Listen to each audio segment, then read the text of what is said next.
इसमें ये बहुत होता है कि मेल टू मेल सेक्स किया जाता है और उसमें इस वायरस के एक शरीर से दूसरे शरीर में ट्रांसफर होने की संभावनाएं काफी ज्यादा रहती है। ठीक है, ये इस तरह का सेक्स चलता है संसार में, बहुत सारे जगह पे चलता है, तो उसके बारे में हमें जानकारी होनी चाहिए कि ये जो होता है अननेचुरल है, लेकिन फिर भी होता है, संसार में होता है। और ये मेल टू मेल सेक्स में वायरस के ट्रांसफर होने की संभावनाएं सबसे ज्यादा होती है। तो सबसे पहला तरीका क्या हुआ? थ्रू सेक्सुअल कांटेक्ट, यानी कि सेक्स के थ्रू ये वायरस एक शरीर से दूसरे शरीर में प्रवेश करता है।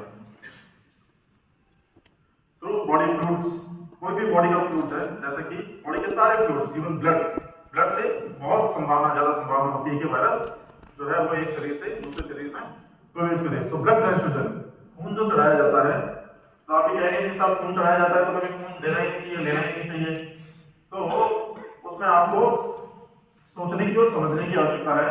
पहला चीज, कौन से खून से खून को चढ़ाने पर ये HIV एड्स का ट्रांसमिशन होने की संभावना रहती है। ठीक है, हमेशा ध्यान रखो, इस पॉइंट को बहुत गंभीरता से लेना, इसको बहुत अच्छे से समझना। देने वाला व्यक्ति अगर वो HIV से ग्रसित है, दोबारा सुनो, अगर खून देने वाला व्यक्ति अगर HIV से ग्रसित है तो वह खून लेने वाले व्यक्ति को HIV ट्रांसमिट कर सकता है। और ब्लड ट्रांसफ्यूजन में लगभग 100% जो है ट्रांसफ्यूजन होता है HIV का एक शरीर से दूसरे शरीर में। तो खून देने वाला व्यक्ति कभी भी ग्रसित नहीं हो सकता। बात ऐसा समझ में, जिसको दे रहा है वो ग्रसित हो सकता है अगर खून देने वाला व्यक्ति जो है वो HIV से पीड़ित है। तो इसका इंपॉर्टेंस क्या है? आप लोग कोबराज को मैं बहुत सैल्यूट करता हूं इस मामले में कि आप लोग खून देने के मामले में, आपके अपने साथियों को खून देने का मैटर हो, कहीं वहां पे ब्लड डोनेशन का मैटर हो, तो आप लोग सबसे आगे रहते हैं। उसके लिए मैं आपकी सबके सामने बहुत बुरी प्रशंसा करता हूं कि हमने, जब हमारा एक्सपीरियंस ये है कि जब भी आपकी बटालियन को या आपके लोगों को जब भी बताया गया है कि खून देने की जरूरत है, तो आपके यहाँ से सब लोग तुरंत तैयार हो जाते हैं। ऐसा संसार में बहुत कम पाया जाता है, परंतु यहाँ पे जिस कैंपस में मैंने देखा कि यहाँ पे जितने लोग भी रहते हैं उनको अगर बताया जाएगा खून देने की आवश्यकता है तो आप खून देने के लिए तत्पर रहते हैं, तैयार रहते हैं। इसके लिए आप सब लोग प्रशंसा के पात्र हैं। और आपको मैं बताना चाहता हूँ, खून देने से कभी भी HIV आपको नहीं हो सकता। लेकिन अगर किसी व्यक्ति को HIV पॉजिटिव है, उसके अंदर HIV का कीटाणु है, वह अगर किसी दूसरे को खून देता है तो वह बीमारी उस दूसरे व्यक्ति में ट्रांसफर हो जाती है। इसलिए हमेशा ये ध्यान रखना चाहिए कि जब भी आपको खून लेने की जरूरत हो, आपके परिवार में किसी को खून लेने की जरूरत हो, तो आप सिर्फ और सिर्फ सरकारी मान्यता प्राप्त लैब या सरकारी अस्पताल में ही जाके खून उपलब्ध कराएं या वहां से खून लें। क्यों? क्योंकि जब भी सरकारी मान्यता प्राप्त लैब या सरकारी लैब उसमें जब भी ब्लड ट्रांसफ्यूजन होता है या फिर जो भी ब्लड बैंक होता है, उसमें खून लेने से पहले 4 प्रकार के टेस्ट जरूर हुआ करते हैं। नियम के तहत हुआ करते हैं 4 प्रकार के टेस्ट। उनमें एक HIV की जांच होती है, दूसरी VDRL यानी कि सिफिलिस की जांच होती है, तीसरी हेपेटाइटिस बी की जांच होती है और एक मलेरिया की जांच होती है। तो HIV की जांच जो एसेंशियली होती है, उसके थ्रू मालूम चल जाता है कि यह खून लेने लायक है या नहीं है। तो आप ये ध्यान रखिए, कभी भी आपको खून की जरूरत पड़े अपने लिए या अपने परिवार के लिए या अपने साथियों के लिए, तो आप ये बिल्कुल कंफर्म कर रहे हैं कि जहां से खून लिया जा रहा है, जिस लैब से खून लिया जा रहा है, वो या तो सरकारी लैब है या फिर सरकारी मान्यता प्राप्त लैब है। तो आप जो ब्लड लेंगे वह सेफ होगा। तो ब्लड ट्रांसफ्यूजन जो होता है उसमें 100% ट्रांसफ्यूजन होता है। अगर देने वाला व्यक्ति पीड़ित है, HIV से पीड़ित है, तो 100% उसको ट्रांसफर करेगा जो ब्लड ले रहा है। तो IV ड्रग यूज, अब ये जो चीज है ये नॉर्थ ईस्ट में बहुत प्रचलित है। IV ड्रग यूज क्या होता है? जो ड्रग्स लेते हैं, जो प्रतिबंधित मादक पदार्थ लेते हैं। प्रतिबंधित मादक पदार्थ जो होता है, जैसे आपने सुना ना, हेरोइन लेते हैं कुछ लोग, मैरिजुआना लेते हैं कुछ लोग, जो है वो सूंघते हैं कुछ लोग, खाते हैं कुछ लोग, जो है उसको इंजेक्टेबल लेते हैं, इंजेक्शन के रूप में भी लेते हैं। तो वो जो इंजेक्शन के रूप में लेते हैं उनका लेने का तरीका क्या होता है कि ग्रुप होता है, बच्चों का ग्रुप होता है, लड़कों का ग्रुप होता है जनरली, और वो साथ में बैठते हैं, वो साथ में ड्रग लेते हैं। तो क्या करते हैं, एक सीरीज और एक ड्रग लेते हैं, उसमें वो ड्रग लेते हैं, थोड़ी एक आदमी लेता है, थोड़ा दूसरा आदमी लेता है, उसी से तीसरा चौथा पांचवा छठा आदमी उससे ड्रग लेता है। तो उससे क्या होता है, एक आदमी को अगर HIV है तो वो दूसरे को भी ट्रांसफर करेगा, तीसरे को भी करेगा, चौथे को भी करेगा। तो यह जो प्रतिबंधित दवाइयां, मादक पदार्थ या ड्रग्स लेने का जो प्रचलित तरीका है, इसमें कभी भी पार्टिसिपेट मत कीजिए, इसमें HIV होने की संभावनाएं बहुत ज्यादा होती है। शेयरिंग नीडल मतलब कि नीडल और सिरिंज जो है ना उसको शेयर करना, ठीक है। ये तीसरा तरीका है। चौथा जो तरीका है जिसमें ये एचआईवी ट्रांसमिट हो सकता है एक शरीर से दूसरे शरीर में, वो है मदर टू बेबी।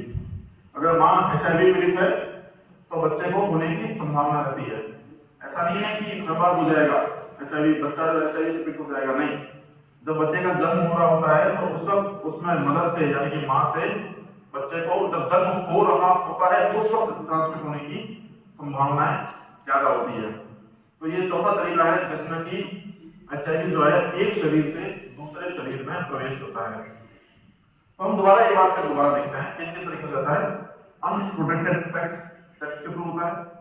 दूसरा ब्लड ट्रांसफ्यूजन के थ्रू होता है यानी कि खून चढ़ाने पर होता है। तीसरा नीडल शेयर करने पर यानी कि अनस्टेरलाइज्ड नीडल शेयर करने पर होता है।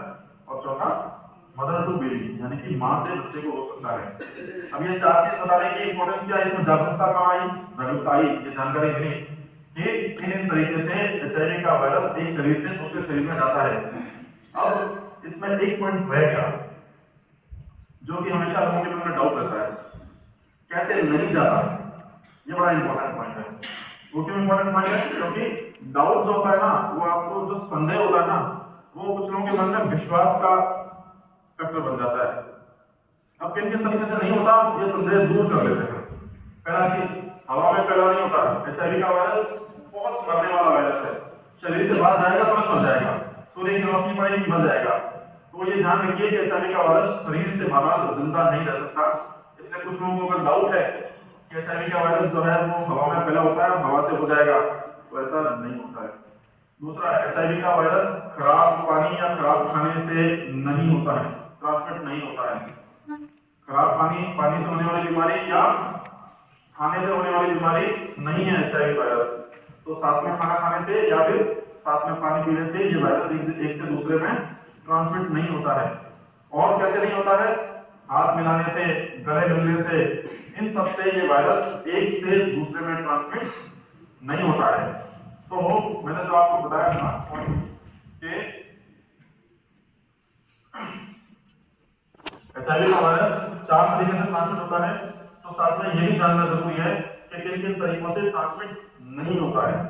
तो हवा से नहीं होता है, खराब पानी पीने से नहीं होता है, खराब खाना खाने से एचआईवी का वायरस एक शरीर से दूसरे शरीर में ट्रांसमिट नहीं होता है, हाथ मिलाने से, बात करने से, गले लगने से, इन सब से नहीं होता है।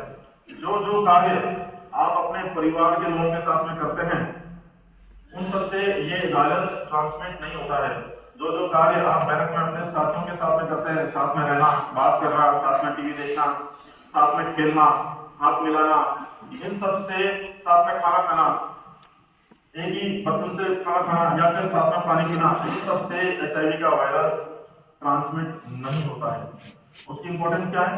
उसकी इंपॉर्टेंस ये है कि सपोज करो कोई ऐसा व्यक्ति है जो एचआईवी पॉजिटिव है, वो आपके साथ में आपके बैरक में रहता है, आपके कहीं और स्थल पे रहता है, तो उसको ऐसा नहीं सोचना है कि वो गलत व्यक्ति है, वो खराब व्यक्ति है। उसको अपने कम्युनिटी से बाहर नहीं करना है, उसको अपने दोस्ती से बाहर नहीं करना है, उसको अपने जो है वो मतलब जो आपके जो भी भाई है, दोस्त है, कुछ भी है, उसको वैसा ही बने रहने देना है। वो बिल्कुल वैसा ही इंसान है जैसे कि आप हैं। बस इतना है कि बीमारी उसको हो गई है, दूसरों को नहीं हुई है, ठीक है। तो यह सोच के कि वो एचआईवी पीड़ित है या एचआईवी पॉजिटिव है, उसके साथ में कोई भी अस्पृश्यता या उसके साथ में कोई भी डिस्क्रिमिनेशन, भेदभाव नहीं करना है, उससे आपको ट्रांसमिट नहीं होता है। तो समझ आया कि कैसे एचआईवी का वायरस एक शरीर से दूसरे शरीर में जाता है। अब उससे प्रोटेक्शन के तरीके क्या है वो देख लेते हैं। एब्स्टिनेंस का मतलब क्या होता है? अपने आप को रोकना, अपने आप को जो है वो मना करना कि बोले मुझे ये काम नहीं करना है। कैसा काम नहीं करना है? एब्स्टिनेंस फ्रॉम सेक्स, सेक्स नहीं करना है ऐसा नहीं है, आपको अपने जीवन साथी के अलावा दूसरों से सेक्स नहीं करना है, ये एब्स्टिनेंस है। मोनोगामिक रिलेशनशिप क्या होता है? संसार में कई तरह के रिलेशनशिप प्रचलित हैं। पॉलीगॉमी होता है, पॉलीगॉमी मतलब कि एक व्यक्ति कई व्यक्तियों के साथ में सेक्स करता है या फिर उनके साथ में रहता है, सेक्सुअल रिलेशन के साथ में रहता है। वो ऐसा भी हो सकता है कि एक फीमेल कई सारे मेल के साथ में रहती है, ऐसा भी हो सकता है एक मेल कई सारी फीमेल्स के साथ में रहता है। दोनों चीजें हो सकते हैं। पॉलीगैमी कहते हैं कि एक व्यक्ति के बहुत सारे रिलेशन होना, बहुत सारे ऑपोजिट सेक्स पार्टनर से रिलेशन होना। तो मोनोगामस क्या होता है, एक व्यक्ति का एक ही सेक्सुअल पार्टनर के साथ रिलेशन, जिसको जो कि उसकी वाइफ है, उसके साथ में अगर रिलेशन बनाए रखा जाए तो उस कंडीशन में आप एचआईवी से बचे रहेंगे, क्योंकि सेक्सुअल ट्रांसमिशन सबसे बड़ा कारण है एचआईवी का एक शरीर से दूसरे शरीर में ट्रांसमिट होने का। अगर सेक्स करना ही है, किसी भी कारण से करना है, व्हाटएवर द वे, परिस्थितियां कुछ भी हो, तो प्रोटेक्टेड करो। प्रोटेक्टेड समझ में आया? कंडोम का यूज कीजिए। इसमें कंडोम बोलने में शर्म नहीं करनी है। अरे जब सेक्स करने में शर्म नहीं की तो फिर कंडोम बोलने में क्या शर्म करना, ठीक है? कंडोम बोलने में शर्म नहीं करनी, कंडोम का यूज करने में शर्म नहीं करनी। अगर सपोज हो सेक्स इनएविटेबल है, करना ही है, और वो भी अपने लाइफ पार्टनर के अलावा दूसरों से करना ही है, तो हमेशा कंडोम का यूज कीजिए, हमेशा कंडोम का यूज कीजिए। आपको नहीं पता कि आपका जो पार्टनर जिसके साथ में आप सेक्स कर रहे हैं वह एचआईवी पीड़ित है या नहीं है। जब तक जांच नहीं करवाया जाए तब तक कोई नहीं कह सकता कि एचआईवी पीड़ित है कि नहीं है। इसलिए हमेशा जब भी अदर वाइफ के साथ सेक्स करें तो उसमें कंडोम का उपयोग करें। कंडोम के दो फायदे हैं, एक तो ये कि किसी भी सेक्सुअली ट्रांसमिटेड डिजीज जो कि एचआईवी भी है, उस तरह की डिजीज से ट्रांसमिशन से कंडोम का यूज करने को बचा जा सकता है। दूसरा, अनवांटेड बेबीज से बचा जा सकता है। स्ट्रॉय नीडल का यूज करें। स्ट्रॉय नीडल के साथ में मैं आपको एक और चीज बताना चाहूंगा कि स्ट्रॉय ब्लेड्स का यूज करें। नीडल तो आप बहुत कम यूज करते हैं, ब्लेड आप बहुत ज्यादा यूज करते हैं। जब भी बाल कटवाते हैं साथ में जो ब्लेड का यूज होता है, जब भी आप जो है वो शेव करते हैं तो ब्लेड का यूज होता है। तो हमेशा ध्यान रखें कि आप अपना शेविंग किट किसी दूसरे को नहीं दें और किसी दूसरे का शेविंग किट आप यूज नहीं करें। Point clear? दूसरा, जब भी आपके बाल काटे जाते हैं, बार्बर द्वारा काटे जाते हैं, आप ये ध्यान रखें कि बार्बर जो ब्लेड यूज कर रहा है वो हमेशा नई ब्लेड हो। हर व्यक्ति के साथ में नई ब्लेड यूज करें। तीसरा पॉइंट, जब भी आपको कोई इंजेक्शन लगता है, आप यहाँ पे सभी सरकारी अस्पतालों में या सभी अस्पतालों में नियमतः सिरिंज और निडल जो एक बार यूज कर ली जाती है उसका दूसरी बार यूज नहीं किया जाता है। पुराने जमाने में 20 साल 50 साल पहले जो है क्या करते थे कि सिरिंज निडल लाते थे, उसको एक बार यूज करते थे, उसके बाद में उसको पानी में उबालते थे और उसके बाद में उसको दोबारा यूज करते थे। अभी वो प्रचलन पूरी तरह से बंद हो गया है। अभी कोई भी निडल और सिरिंज एक बार यूज होने के बाद में दूसरी बार यूज नहीं होती है, नियमतः दूसरी बार यूज नहीं होती है। तो सभी अस्पतालों में इसका फॉलो किया जाता है। लेकिन कभी कभी ऐसा होता है कि कुछ क्वैक्स होते हैं जो कि गांव में अवेलेबल होते हैं, जो वास्तव में चिकित्सा अधिकारी नहीं होते, जो डॉक्टर नहीं होते, लेकिन वो क्या करते हैं कि पैसा बचाने के चक्कर में एक सुई से 10 आदमियों को इंजेक्शन लगा देते हैं। तो वह बहुत ही गलत तरीका है। आप जब भी इंजेक्शन लगवाएं अपने लिए या अपने परिवार के लिए, कहीं भी जब इंजेक्शन लगवाएं तो हमेशा ध्यान रखें कि नई सिरिंज यूज हो, उसका रैपर फाड़ा जाए, उसके बाद में वो जो सिरिंज और निडल निकलती है उसी को यूज किया जाए। इसके अलावा कोई दूसरी सिरिंज निडल यूज नहीं करनी है। तो ये आपको बचने के तरीके बताए हैं जिससे कि आप एचआईवी एड्स में ट्रांसमिशन से बच सकते हैं। एब्स्टिनेंस जो मैं बताया था कि अपने आप को मना करना, यानी कि अपने आप को रोकना, कोई भी अनप्रोटेक्टेड सेक्स करना या फिर दूसरे किसी अपने जीवन साथी के अलावा किसी और के साथ में सेक्स करने से अपने आप को रोकना, अपने आप को मना करना, ये है एब्स्टिनेंस। और ये 100% लाभकारी है अगर आप एब्स्टिनेंस करते हैं, यानी कि अगर आप अपने जीवन साथी के अलावा किसी और से अनप्रोटेक्टेड सेक्स नहीं करते हैं तो आपको एचआईवी एड्स होने की संभावनाएं बहुत ही कम है, अगर आप साथ में ब्लड ट्रांसफ्यूजन वगैरह से भी बचे रहते हैं। मना करना, नहीं भाई मुझे नहीं करना, ठीक है? मेल हो या फीमेल हो, हमेशा मना करें कि नहीं अनप्रोटेक्टेड सेक्स या फिर अपने जीवन साथी के अलावा किसी से सेक्स नहीं करना है। मोनोगामी का मतलब है एक ही जीवन साथी के प्रति वफादार रहना और उसी के साथ में सेक्स करना, ये मोनोगामी है। प्रोटेक्टेड सेक्स, जैसा कि मैंने आपको बताया, कंडोम का यूज करना। अगर सेक्स करना ही है, परिस्थितियां हैं नहीं है, जो कुछ भी है करना ही है तो प्रोटेक्टेड रखो, अपने आप को बचा के रखो। एटलीस्ट ऐसी बीमारी से जिसका पूर्णतः कोई इलाज नहीं है, ऐसी बीमारी से बचा के रखो, उसके लिए कंडोम का यूज कीजिए। यूज कंडोम फीमेल और मेल, सुना है कभी फीमेल कंडोम होता सुना है? मेल कंडोम तो सुना है, फीमेल कंडोम भी हुआ करता है। वो कौन यूज करते हैं? जो फीमेल सेक्सुअल वर्कर्स होती हैं वो उसको यूज करती है। कोई भी फीमेल भी यूज कर सकती है, लेकिन कंडोम दोनों के लिए बनता है, मेल के लिए भी बनता है और फीमेल के लिए भी होता है। तो फीमेल हो या मेल हो, जब भी वो जब भी सेक्स करें तो प्रोटेक्टेड करें, मतलब कि कंडोम का यूज करके करें।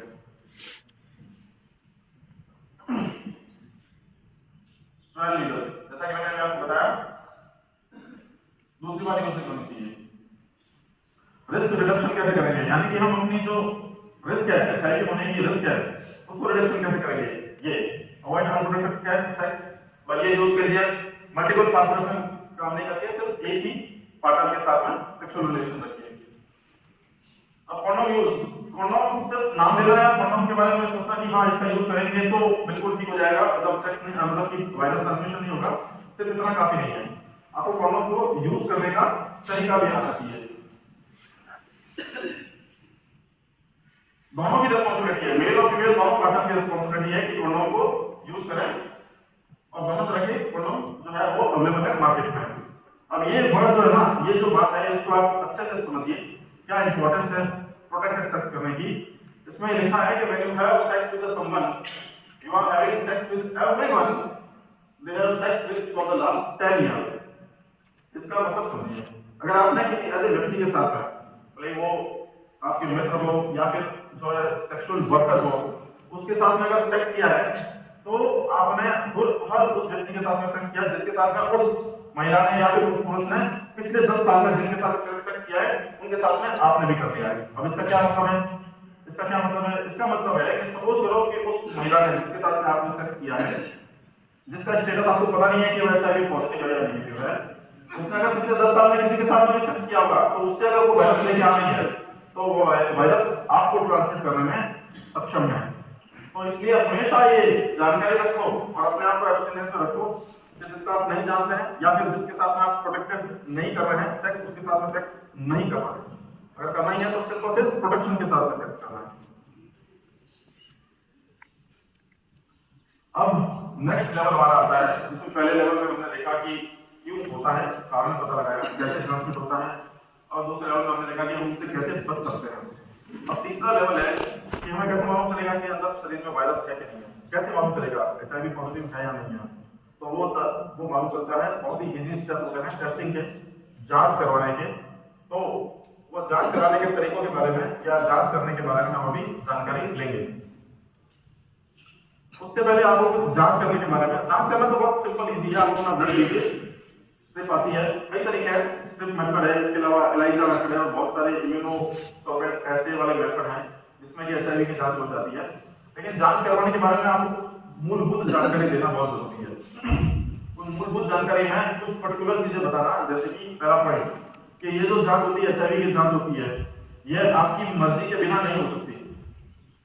पॉइंट क्लियर हुआ? जब आप अपना विलिंगनेस शो करेंगे कि हाँ मुझे एचआईवी की जांच करवानी है, तब ही ये जांच होगी, उसके बिना कोई दूसरा आपसे जबरदस्ती आपसे ये जांच नहीं करवाएगा। दूसरा चीज कॉन्फिडेंशियल होती है, जो आपका जांच करने वाला अधिकारी है, जांच करने वाले जो भी लोग हैं, जांच करवाने वाले जो लोग हैं, वो उसकी गोपनीयता को बरकरार रखते हैं।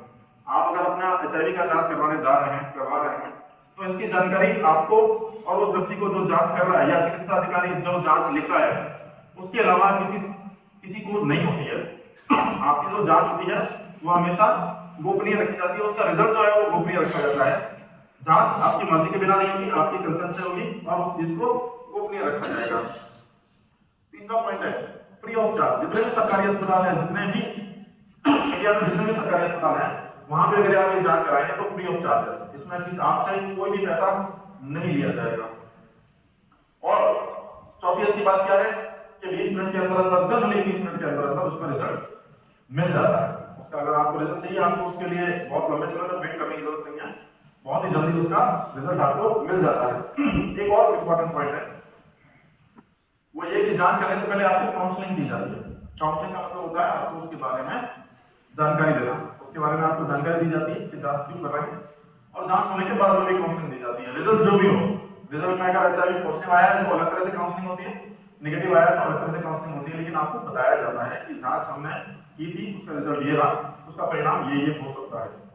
तो जो जांच होती है वो सब कुछ यूजर फ्रेंडली होती है। यूजर फ्रेंडली मतलब जो जांच करवाना चाहता है सब कुछ उसके फेवर में होती है।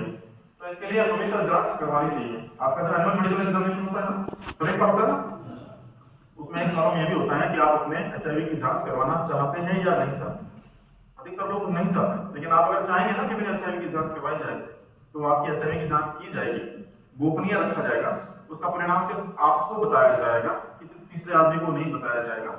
तो हमेशा कोशिश कीजिए कि जब भी आपका एनुअल मेडिकल एग्जामिनेशन होता है तो आप अपनी जांच करवाएं। अब जांच करवाने के फायदे क्या हैं? सपोज करो कि किसी का क्वेश्चन आता है कि जांच करवाने के क्या फायदा है, मुझे क्या फायदा है? अगर किसी को एचआईवी हो गया तो उसके ट्रीटमेंट 100% ट्रीटमेंट तो नहीं है, लेकिन जांच करवाने के फायदे क्या है? ऐसा क्या फायदा है? तो बहुत फायदा है जांच करवाने का। पहला फायदा है अर्ली ट्रीटमेंट। जितना जल्दी ट्रीटमेंट स्टार्ट होता है उसकी जिंदा रहने की संभावना उतनी ही ज्यादा होती है।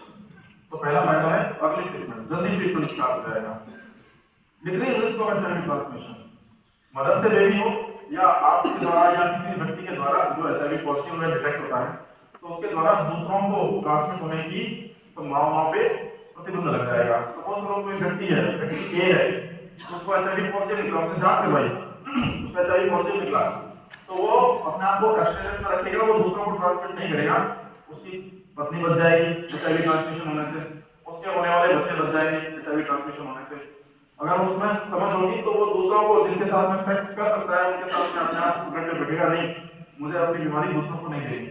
तो इस तरह से बीमारी का चेन जो है, कड़ी जो है वो रुकेगी, टूटेगी। रिस्क रिडक्शन होगा, बीमारी का एक से दूसरे में ट्रांसमिट होने की रिस्क जो है वो कम होगी। तो जांच करवाने के ये फायदे हैं। आपको भी बताया था कि काउंसलिंग क्या होती है, काउंसलिंग में क्या करते हैं। काउंसलिंग इस तरह से बैठ के बताया जाता है कि एचआईवी बीमारी क्या है, आपको जांच क्यों करवाना चाहते हैं, और उसमें अगर रिपोर्ट में अगर जो भी रिजल्ट रहेगा तो आपको कैसे बताया जाएगा, उसमें प्रिय रखा जाएगा और आपको जो है उसकी गोपनीयता बरकरार रखी जाएगी। प्री टेस्ट काउंसलिंग का मतलब है आपके टेस्ट करने से पहले काउंसलिंग, और पोस्ट टेस्ट काउंसलिंग का मतलब है जांच होने के बाद में जब रिजल्ट आ जाएगा तो उसको काउंसलिंग। काउंसलिंग का मतलब होता है चीजों के बारे में जानकारी प्रदान करना। क्लैरिफाई टेस्ट रिजल्ट, बाद में क्या होगा, आपको टेस्ट रिजल्ट को बता दिया जाएगा, क्लैरिफाई कर दिया जाएगा, एडिशनल टेस्टिंग की जरूरत है कि वो बताया जाएगा। और सेफ बिहेवियर क्या है, क्या चीज सेफ बिहेवियर है, सेक्सुअल बिहेवियर में क्या सेफ है आपका जो उसके बारे में जानकारी प्रदान की जाती है और रिजल्ट बताया जाता है। अब क्यों इंपॉर्टेंस है? इंपॉर्टेंस इसलिए है क्योंकि जब एचआईवी किसी के अंदर प्रवेश कर जाता है, जो वायरस प्रवेश कर जाता है, तो 5 से 10 साल तक हम जांच के बिना पता नहीं लगा सकते कि वो एचआईवी पॉजिटिव है कि नहीं है। तो पर्सन जो है वो लुक हेल्दी, एकदम हेल्दी दिखाई दे सकता है, और अगर देर इन्फेक्शन उसको पता ही नहीं होगा कि उसके अंदर जो है एचआईवी का वायरस है, वो दूसरों को ट्रांसमिट कर सकता है या उसको पता ही नहीं होगा। अरे परिवार से तो सब प्रेम करते हैं ना, तो वाइफ को ट्रांसमिट कर सकता है, अगर किसी फीमेल में पॉजिटिव है तो वो हस्बैंड को ट्रांसमिट कर सकती है, तो इसके बारे में जानकारी मिलती है। कैन लिव लॉन्ग, अगर दवाई बराबर खाए तो लंबे समय तक जीवित रह सकता है, दवाइयों का फायदा हो जाएगा। कैन इन्फेक्ट पीपल, अगर उसको नहीं पता है तो दूसरे लोगों को प्रभावित करेगा, दूसरे लोगों को संक्रमित करेगा, अगर उसको पता होगा तो वो अपने आप को मना करेगा, दूसरे लोगों को संक्रमित नहीं करेगा। ये जो है वो एचआईवी इन्फेक्टेड पर्सन के लिए ये इंपॉर्टेंट पॉइंट है। तो पहले अपन ने देखा कि एचआईवी होता क्यों है, कैसे ट्रांसमिट होता है, उससे कैसे बचा जा सकता है, लास्ट में हमने समझा कि उसकी जांच कैसे हो सकती है और उसके फायदे क्या हैं। अब हम लक्षणों के बारे में पता लगाएंगे कि होता क्या है, मतलब अल्टीमेटली बीमारी में होता क्या है। सबसे इंपॉर्टेंट तो है ना कि भाई बीमारी में क्या होता है, उसके बारे में जानकारी नहीं होगी तो हम दूसरों को क्या बताएंगे, कैसे प्रोटेक्ट रखेंगे, कैसे जानेंगे। तो ये जो है 4 स्टेजेस होती है उसमें, कि लक्षण क्या होते हैं उसके 4 स्टेजेस होती हैं। स्टेज 1 होती है प्राइमरी स्टेज कहलाती है, और इस स्टेज में क्या होता है, यह स्टेज जो है वो वायरस एंट्री करने के करीब 1 से 2-3 महीने के बीच में ये स्टेज आती है, और इसमें सामान्य लक्षण रहते हैं। फ्लू लाइक इलनेस क्या होता है, जब हम लोगों को हर व्यक्ति को साल में 2 बार सर्दी, खांसी, जुकाम, बुखार इस तरह से होता है, उसी तरह के लक्षण होते हैं। आप उसमें डिफरेंशिएट नहीं कर सकते कि ये जो लक्षण है ये एचआईवी के हैं या फिर किसी और बीमारी के हैं। हर व्यक्ति को साल में 2 बार सर्दी, खांसी, बुखार होता है। ऐसा ही एचआईवी वायरस अगर शरीर में प्रवेश कर जाता है तो उस व्यक्ति को भी सर्दी, खांसी, बुखार होता है। तो फ्लू लाइक सिम्टम्स कहते हैं, कॉमन सिम्टम्स होते हैं, वो हर व्यक्ति में होता है, और एचआईवी पीड़ित होता है उसके अंदर भी वैसे हो सकते हैं, इसलिए उसमें जांच के बिना डिफरेंशिएशन करना पॉसिबल नहीं है। या ऐसा भी हो सकता है कि कुछ ऐसे सिम्टम्स ही नहीं आए, नो सिम्टम्स, यानी कि लक्षण इतने कम होते हैं कि आप उसको अप्रिशिएट नहीं करते हो, लेकिन उसकी इंपॉर्टेंट क्या है कि अगर किसी को एचआईवी पॉजिटिव है तो वो दूसरों को इन्फेक्ट कर सकता है, इसलिए बताया था कि जांच करवानी जरूरी होती है। दूसरा स्टेज एसिम्प्टोमेटिक, कोई लक्षण ही नहीं होंगे। पहला स्टेज होता है जो कि एचआईवी वायरस की एंट्री करने के 1 से 4 महीने के बीच में शुरू होता है, कुछ दिनों तक चलता है, 3 से 7 दिन 10 दिन तक चलता है, उसके बाद में व्यक्ति ठीक हो जाता है। और फिर सेकंड स्टेज आता है, सेकंड स्टेज होता है एसिम्प्टोमेटिक, मतलब उसमें कोई सिम्टम्स नहीं आएंगे। एचआईवी वायरस शरीर के अंदर रहेगा, अंदर ही अंदर शरीर को कमजोर करता जाएगा, लेकिन शरीर में बाहरी रूप से कोई भी लक्षण नहीं आएंगे। ये स्टेज जो है करीब 7 से 10 साल तक रहती है। कितनी बड़ी स्टेज होती है? 7 से 10 साल तक एचआईवी वायरस शरीर के अंदर रह के शरीर की कोशिकाओं को मारता रहेगा, लेकिन बाहर कोई भी लक्षण नहीं आएंगे। ये सबसे इंपॉर्टेंट स्टेज है। इंपॉर्टेंट क्या है? एक तो शरीर स्वस्थ रहेगा, तो बोले इसमें खराब की क्या बात है? खराब बात यह है कि उसको पता नहीं होगा, लेकिन वो दूसरों को इन्फेक्टेड कर सकता है। जब आपको शरीर का पता रहता है कि अंदर बीमारी है, तो आप अपने आप को भी बचाते हो, दूसरों को भी बचाते हो कि आपसे दूसरों को नहीं हो जाए, आपके परिवार को नहीं हो जाए। लेकिन ये स्टेज ऐसी है जिसमें कि अगर कोई व्यक्ति ग्रसित है, उसके अंदर वायरस है, तो वो दूसरों को भी ग्रसित कर सकता है, स्पेशली अपने परिवार को ग्रसित कर सकता है। तो ये स्टेज बड़ी इंपॉर्टेंट है, जो कि एसिम्प्टोमेटिक होती है, यानी कि उसमें कोई लक्षण नहीं होता, कोई भी लक्षण नहीं होता है, व्यक्ति बिल्कुल सामान्य व्यक्ति की तरह सामान्य जिंदगी जीता है। 7 to 10 ईयर्स, 7 से 10 साल तक की ऐसी स्टेज होती है जिसमें कोई लक्षण नहीं होता है, फ्री फ्रॉम सिम्टम्स। बट इसमें आप जांच करवाएं तो उसमें पता लगाया जा सकता है कि हाँ, इसके अंदर एचआईवी का वायरस है। ये इंपॉर्टेंट और अच्छी बात है, अगर जांच करवाएं तो उसमें पता लगाया जा सकता है। अब थर्ड स्टेज शुरू होती है, तब सिम्टम्स शुरू होते हैं। वह जो दूसरी स्टेज थी उसमें आप पता लगा सकते हो, लेकिन जांच करवाने का पता नहीं लगेगा, एकदम स्वस्थ रहेगा। लेकिन अब तीसरे स्टेज में सिम्टम शुरू होते हैं, यानी कि बीमारी के असली लक्षण अब शुरू होते हैं।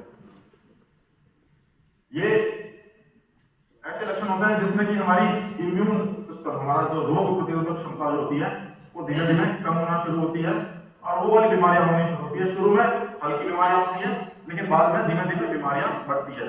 इसी की तरह की बीमारी हो सकती है जो नॉर्मल इन्फेक्शन होते हैं, वो बड़े हुए रोग में हो सकते हैं, अब नॉर्मल इन्फेक्शन भी हो सकते हैं, और कई सारे बीमारियां एक साथ में भी होने की संभावना भी रहती है।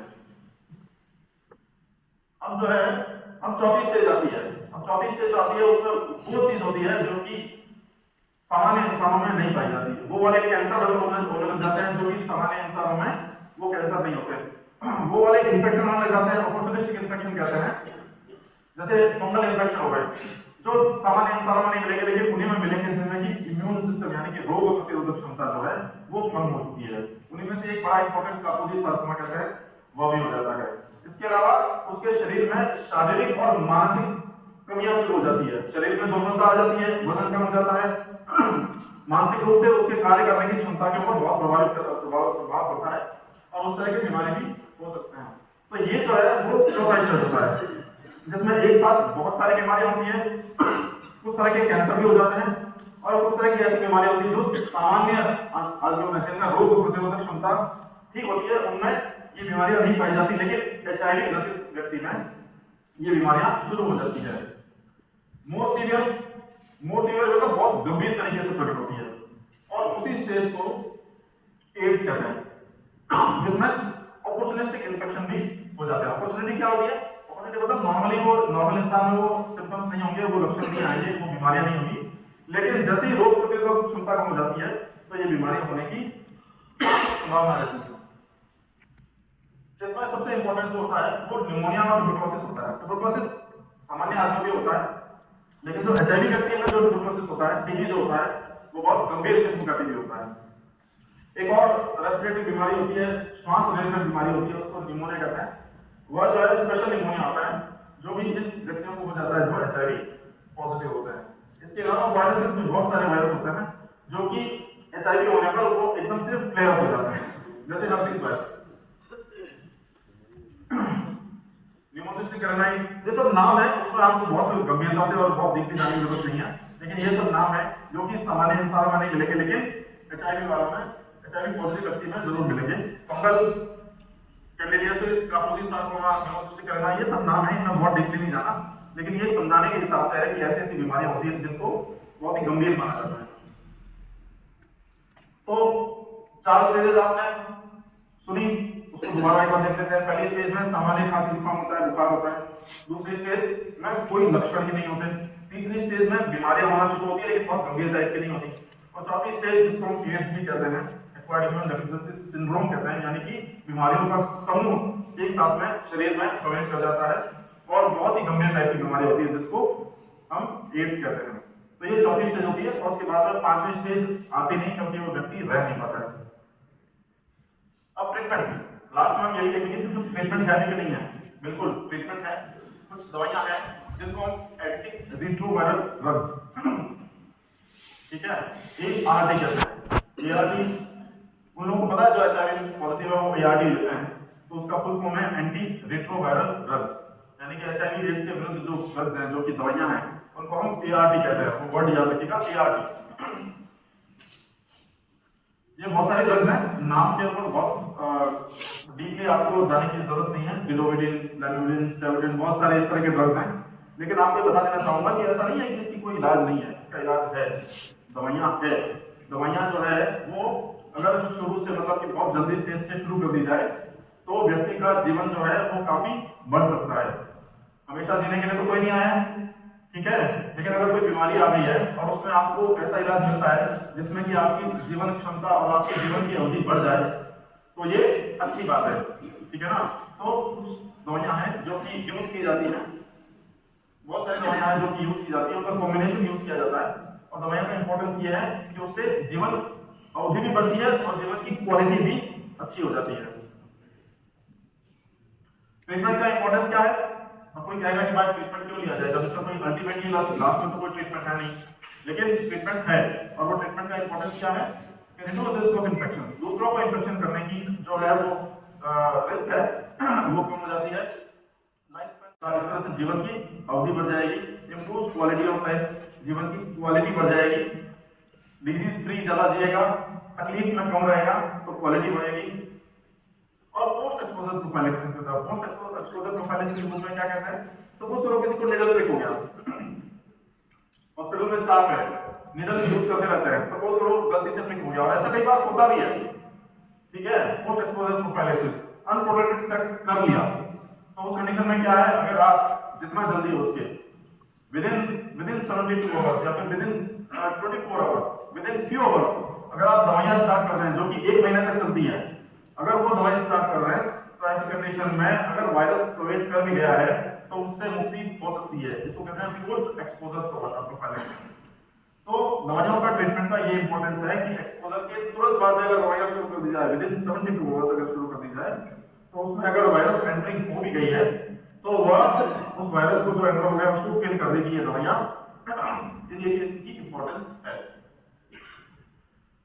तो आज लोगों ने जाना बीमारी के होने के कारण, बीमारी कैसे नहीं फैलती है ये तरीके, उनसे कैसे बचा जा सकता है ये तरीका, उसके लक्षण क्या है ये तरीके, और उसका ट्रीटमेंट क्या है, मतलब कि क्या इलाज किया जा सकता है।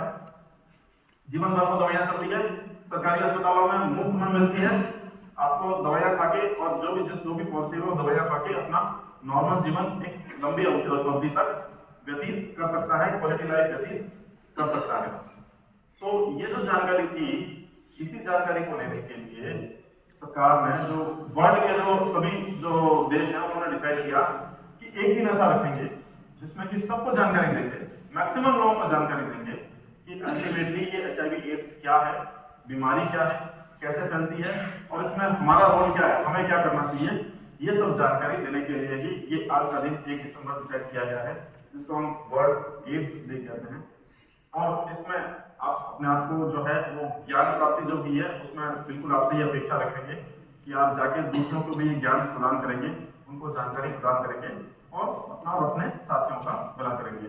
मेरी तरफ से ये कंप्लीट हो गया है। आपकी तरफ से कोई क्वेश्चन हो तो पूछिए।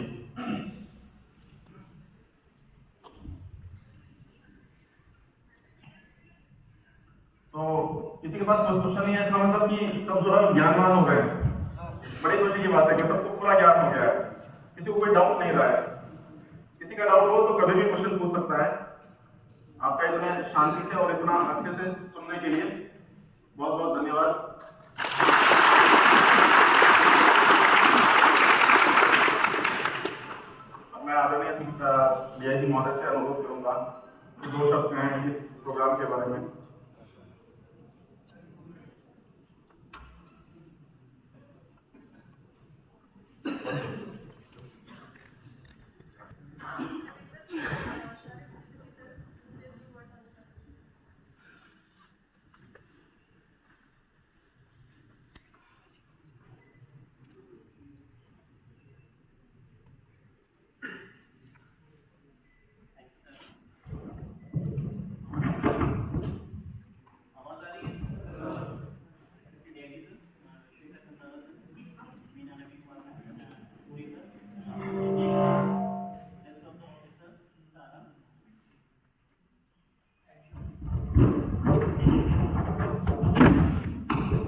Sir, Meena ma'am, Rajneesh sir, सारा, rest of the officers, hospital staff और हमारे प्यारे कमांडो। मेरा भी आने का यहाँ पे मकसद सिर्फ आप लोग का ज़्यादा समय नहीं लेना है, 2-4 मिनट ही होगा, क्योंकि शेखर सर ने बहुत ही डिटेल्स में आपको सब कुछ बता दिया कि HIV क्या होता है, एड्स क्या होता है और इससे कैसे लोग काम करते हैं, किस कारण से होता है। मैं अभी आप लोगों के पास सिर्फ इसलिए आया हूँ कि CRPF ज्वाइन करने से पहले मैं HIV पे काम करता था। मैं एक ऑर्गेनाइजेशन को NGO से काम जुड़ा हुआ था, जिसका नाम शायद आप लोग हॉलीवुड मूवीज देखते होंगे तो उसमें वॉर की जगह पे डॉक्टर्स विदाउट बॉर्डर्स करके लिखी हुई एम्बुलेंस रन करती है, और आजकल उसका नाम चेंज होकर MSF हो गया, मेडिसिन साइंस फ्रंटियर। तो मैं उसी ऑर्गेनाइजेशन में काम करता था। तो जिसका दो ही क्षेत्र में वो काम कर रहा था, एक HIV पे और एक कालाजार पे, पटना में। तो यहाँ पे यंग लड़के हैं, बच्चे हैं, मतलब लेस देन 30 ईयर्स के बहुत होंगे। सिर्फ एक ही बात मैं उनसे कहना चाहता हूँ कि जैसा कि सर ने बताया कि एड्स को या HIV को टैबू समझा जाता है, मतलब समझा जाता है कि सिर्फ HIV हो गया तो उसकी लाइफ खत्म, या एड्स हो गया तो उसकी लाइफ खत्म। ऐसा कुछ भी नहीं था। आज के समय में जैसे एक आम बीमारी है, मोर और लेस वैसे ही बीमारी HIV एड्स भी है, और जिसको HIV या एड्स हो जाता है वो इत्मीनान से अपनी पूरी लाइफ जी सकता है। मैं 2011 में CRPF ज्वाइन किया, उससे पहले एक ऑर्गेनाइजेशन से जुड़ा हुआ था।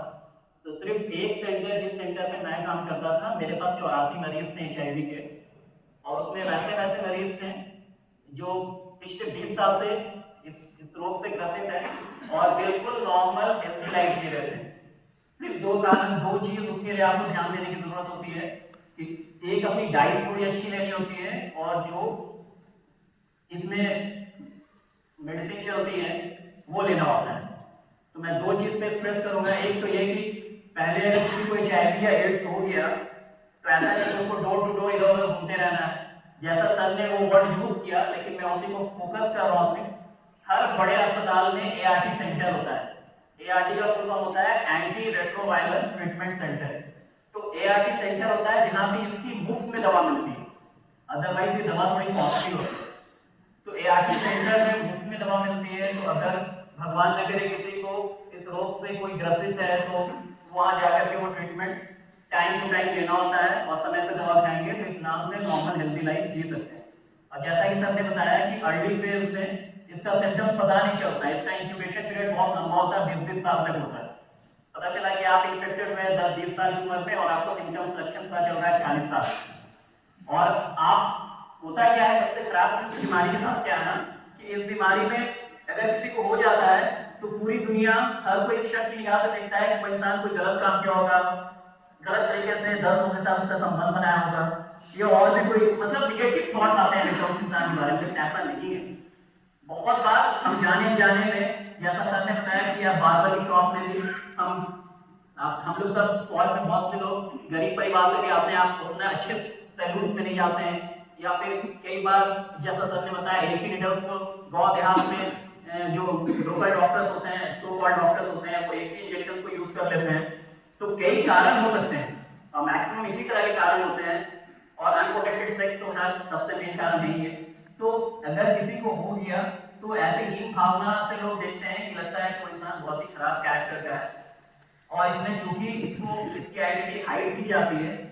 तो मैं जो मेन कारण मेरा यहाँ पे आने का, आपके पास अभी 2 मिनट आपका टाइम लेने का है, एक सबसे बड़ी प्रॉब्लम क्या आती है ना, क्योंकि इस बीमारी में अगर किसी बंदे को, जैसे आज हम लोग का जागरूकता अभियान चला रहे हैं, इसलिए अब इसमें 4-5 बंदे जिसको लगा कि मैंने लाइफ में गलत काम किया है, या चलो हम टेस्ट करा देते हैं।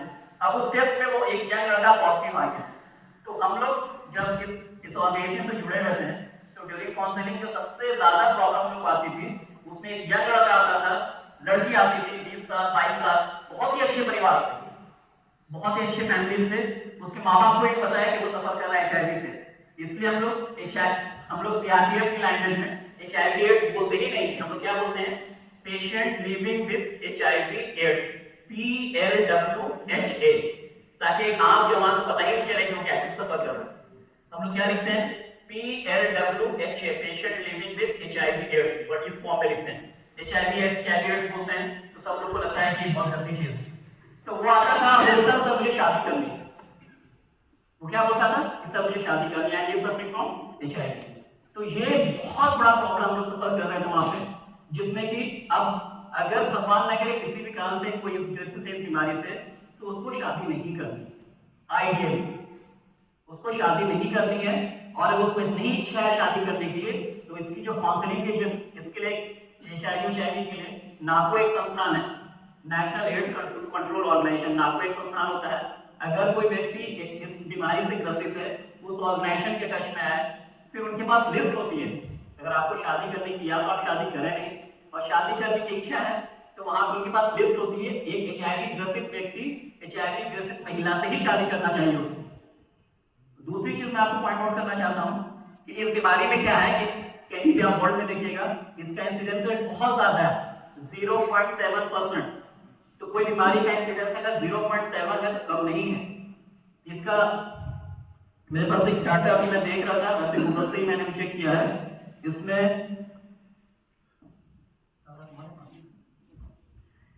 इंडिया में लगभग 28 मिलियन या उससे भी ज्यादा, देख लेंगे इंडिया में 2.14 मिलियन पॉपुलेशन सफर कर रही है। और उसमें एक खासियत क्या है मेल फीमेल में कि 60% मेल एंड 40% फीमेल्स है। लेकिन आपको ये बता दूं, ये हम जो फीमेल्स को देते हैं वो बेसिकली मेल्स देते हैं, क्योंकि हम गलत काम करते हैं, फौजी हैं, हम अपने फैमिली से दूर रहते हैं, गलत एक्टिविटीज में इन्वॉल्व होते हैं, घर वाले परिवार वाले को वाइफ को नहीं बताते हैं, सफर करते हैं और फिर जाकर के वाइफ के साथ संबंध बनाते हैं, और उससे क्या होता है हमारी नेक्स्ट जनरेशन को भी उसको लेके कैरी करते हैं। तो स्पेशली फौजी या जो भी ऐसे प्रोफेशन को बिलोंग करते हैं जिसमें वो परिवार से दूर रहते हैं, और ये फिजिकल नीड होती है। सेक्स कोई बुराई जैसे सर ने बताया, कंसारा सर ने और सूरी सर ने, सेक्स फिजियोलॉजिकल नीड है इंसान की, ये कोई बुराई या कोई खराब चीज नहीं है। तो जब कोई फौजी 10 महीना, 1.5 साल, 1 साल छुट्टी नहीं जाएगा, या कई बार यूनिट में छुट्टी नहीं मिलती है, तो गलत काम की तरफ आकर्षित होगा ही। तो उस कंडीशंस में क्या होता है कि वो अपने परिवार से दूर रहने के कारण वो फिर गलत काम एक्टिविटीज में इंडल्ज होता है, और वो चीज अपने परिवार को बांटता है, और उसके कारण संबंध बनाने का उसके नेक्स्ट जनरेशन की बीमारी आती है। तो आप लोग हमेशा अपना टेस्ट कराएं। सर ने ऐसा बताया, आपसे हम लोग देखते हो कि जब कोई भी हमारे पास आता है एडमिट कराने के लिए, तो हम लोग 2 जगह पे साइन कराते हैं। आपको जनरली बताते हैं, लेकिन डॉक्टर तारा ने बताया कि बहुत से सेंटर्स में CH में लोग बता देते हैं, लिख के भी देते हैं, अगर इंटरेस्ट है जवान का तो जाकर के करा ले टेस्ट HIV का। हम लोग क्या करते हैं, पहले ही ये मान के चलते हैं, आपसे पूछते नहीं है, आपका साइन ले लेते हैं कि आप नहीं करा रहे हैं, HIV नहीं कराना चाहते हैं, क्योंकि HIV जबरदस्ती नहीं कराई जा सकती है, कि आपका पहले ही साइन ले लेते हैं। आपको पता भी नहीं कि हम कहाँ पे साइन बता देते हैं, जनरली नहीं बताते हैं कई बार। तो अगर आपको इंटरेस्ट है तो आप AB में भी करा सकते हैं। तो आप, और दूसरी चीज, अगर किसी को हो गया, तो जो बात मैं फोकस कर रहा हूँ, हो गया तो कोई डरने की बात नहीं है, क्योंकि आप नॉर्मल लाइफ में हैं। एक्सेप्ट कि अगर यंग एज में हुआ तो आपको प्रॉब्लम है कि आप इंडल्ज नहीं हो सकते इस एक्टिविटीज में, मतलब शादी नहीं करनी चाहिए, क्योंकि आपको आपने 2 पढ़ देखो, HIV एड्स क्या दोनों सेम है? HIV एक वायरस है, और एड्स उस वायरस के कारण जो बहुत तरह की, क्योंकि आपकी शक्ति, रोग प्रतिरोधक क्षमता कम हो जाती है, तो बहुत तरह की डिजीज होती है, जिसको उसको सिंड्रोम कहते हैं। HIV जिस वायरस की वजह से होता है HIV, उसके बाद एड्स एक कई डिजीज का कॉम्बिनेशन है जो बीमारी होती है। तो इंडिया, और ये भी आप ध्यान दें कि इंडिया दुनिया का दूसरा तीसरा सबसे ज्यादा HIV ग्रसित देश है। लेकिन आपको ये भी जान के हैरत होगी कि अमेरिका में HIV पॉजिटिव आपको लाखों लोग मिलेंगे, लेकिन वहां पे एड्स से कोई सफर नहीं कर रहा है। क्यों? क्योंकि वो अवेयर है, उनको पता है कि अगर वो भी गया तो मेडिसिन अवेलेबल है, तो उस स्टेज तक पहुंच नहीं पाते हैं वो लोग। HIV पॉजिटिव पॉपुलेशन बहुत है अमेरिका में, लेकिन एड्स तक नहीं पहुंच पाते हैं, क्योंकि डिजीज वहां तक पहुंच नहीं पाती। तो अगर किसी को वो भी गया है तो कोई डरने की बात नहीं है।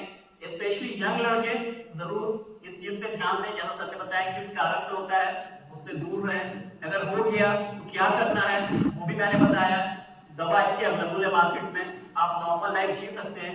ये दिमाग में नहीं आना कि बस सुबह हमको आज पता चला कि HIV पॉजिटिव है तो कल मेरी लाइफ खत्म है, ऐसा कुछ भी नहीं। और बाकी तो सर ने सब कुछ बता दिया। मैं इन्हीं शब्दों के साथ यही दर्शा करूंगा किसी को इस कार्यक्रम का समापन। Thank you.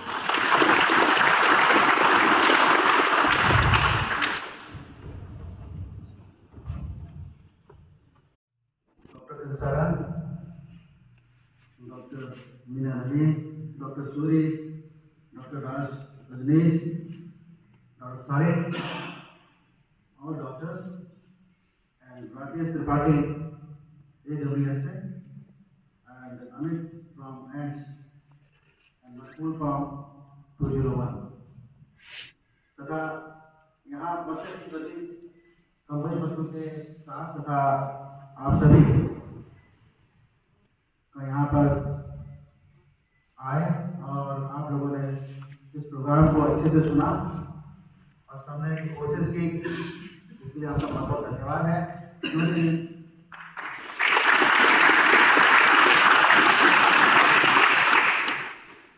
एड्स की जानकारी, HIV इन्फेक्शन की जानकारी होना बहुत जरूरी है और उसी से बचाव भी है।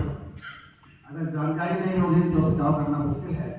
इसी कारण से ये प्रोग्राम यहाँ अरेंज किया गया और सरकार का इंस्ट्रक्शन भी है कि इसकी जानकारी आगे आगे बढ़ाई जाए। मतलब आप सभी अलग अलग जगह से अलग अलग प्रांत से यहाँ पर बिल्डिंग में आए हो, तो इसकी जानकारी है तो आप अपने घर और अपने आसपास के लोगों को साझा करेंगे, ऐसी मेरी उम्मीद है। और किस प्रकार से इससे बचा जाए उसकी जानकारी आप लोगों को देंगे, ये मैं आशा करता हूँ।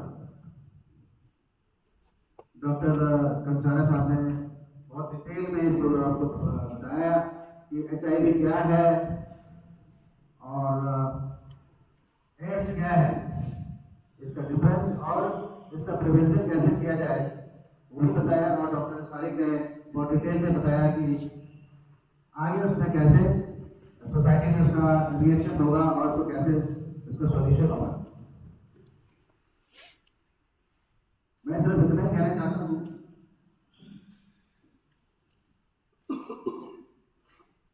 जैसे बताया कि अगर एड्स हो जाता है, HIV इन्फेक्शन होता है तो पहले तो इन्फेक्शन ना हो उसके लिए आपको जागरूक होना है।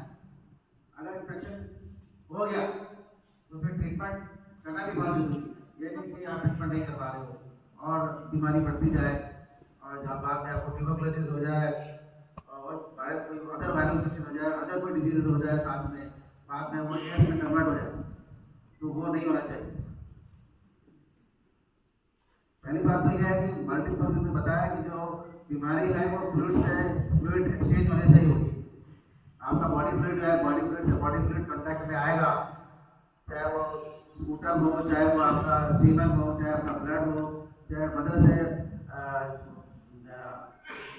इनबॉर्न बेबी को हो, है ना। तो वो ट्रांसफर जो होता है वो ब्लड टू ब्लड ट्रांसफर होता है, उससे बचने के तरीके पूरे तरीके सिखा दिए गए। मैं सोचता हूँ आप समझ में आ गया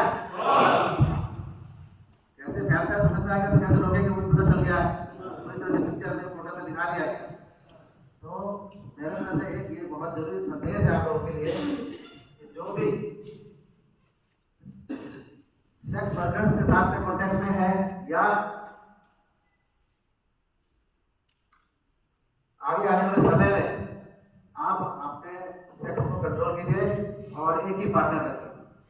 मतलब शादी करने के बाद ही सेक्स करें, उसके पहले सेक्स का कोई प्रोविजन नहीं है। सेक्स का मतलब है आगे आने वाली जनरेशन को बढ़ाने के लिए सेक्स किया जाता है और अदरवाइज सेक्स का कोई मतलब नहीं है। अगर हमें बीमारी लेना आप दे रहे हैं, क्लियर है? तो आप लोग सब्जेक्ट पर समझ गए होंगे और आप लोगों को यहाँ आने के लिए बहुत बहुत धन्यवाद है। और आगे आने वाले समय में सबको आप समझाओगे, आपके परिवार में, आपकी सोसाइटी में इसको इतनी जानकारियाँ फैलाओगे तो उससे बचने की संभावना बनी रहेगी। Thank you, thank you. इसके साथ ही मैं कमांडेंट 201, 204 AWS एंड से रिक्वेस्ट करूँगा, दिल्ली से इंफॉर्मेशन आई है कि proceeding of awareness of cardiovascular disease, COVID-19, non alcoholic fatty liver diseases and meditation के ऊपर में ऑलरेडी वेबसाइट दिया गया है। उस वेबसाइट पर देखें और आप लोगों को भी दिखाएं, जिससे कि आप हार्ट डिजीज से, कोविड से और फैटी लिवर डिजीज से आप बच सके और मेडिटेशन कर अपना स्वास्थ्य सुधारें। Thank you.